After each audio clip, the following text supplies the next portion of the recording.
कतरों की बीमारी है, जरियान की बीमारी है। कतरे जो लेसदार होते हैं, ख़ास तौर पर जब आदमी सो के उठता है ना। अस्सलामु अलैकुम वरहमतुल्लाहि वबरकातुहू वस्सलातु वस्सलामु अला रसूलिल्लाह अम्मा बाद फ़ाऊज़ु बिल्लाहि मिनश शैतानिर रजीम बिस्मिल्लाहिर रहमानिर रहीम। सामीन इकराम, आज फिर हम एक नई वीडियो के साथ आपकी खिदमत में हाज़िर हुए हैं और ये वीडियो बहुत अहम है। ये वीडियो बहुत अहम है, ये ख़ास तौर पर उन आदमियों के लिए, उन लड़कों के लिए जिनको कतरों की बीमारी है, जरियान की बीमारी है। जरियान की बीमारी के लिए ये नुस्खा बहुत आम है। आप ये नुस्खा खुद बनाएं और इसको इस्तेमाल करें। कतरे जो लेसदार होते हैं, ख़ास तौर पर जब आदमी सो के उठता है ना, उस वक्त ये कतरे ज़्यादातर आने शुरू हो जाते हैं। जब कब्ज़ हो जाती है, कब्ज़ की वजह से भी ये कतरे आते हैं। इन कतरों को ख़त्म करने के लिए ये वीडियो आपकी खिदमत में हाज़िर है।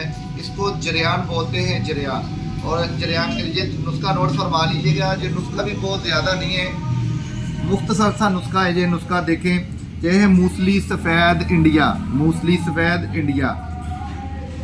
उसके बाद आ जाएं तुखम रेहान, तुखम रेहान, ताल मखाना, तोदरी सुरख। फिर आ जाए संगाड़ा खुशक, मूसली स्याह, छिलका सफ़ेद इंडिया, ये कूज़ा मिस्री। ये सब चीज़ें आप ले लें 2-2 तोला। कूज़ा मिस्री लें आप 5 तोला। इन सब को अच्छे तरीके के साथ ग्राइंड करें। ग्राइंड करने के बाद सुबह शाम खाना खाने के 1 घंटा पहले पानी के साथ इस्तेमाल करें। खाना खाने के 1 घंटा पहले पानी के साथ इसको खाएं। आधा चम्मच, खाने वाला जो होता है वो आधा चम्मच।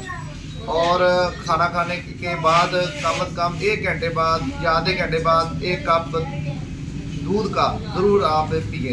तब तक के लिए ज़्यादा दीजिएगा। इंशाल्लाह नई वीडियो के साथ हम जल्द से हाज़िर होंगे। अल्लाह हाफ़िज़, दुआओं में याद रखें।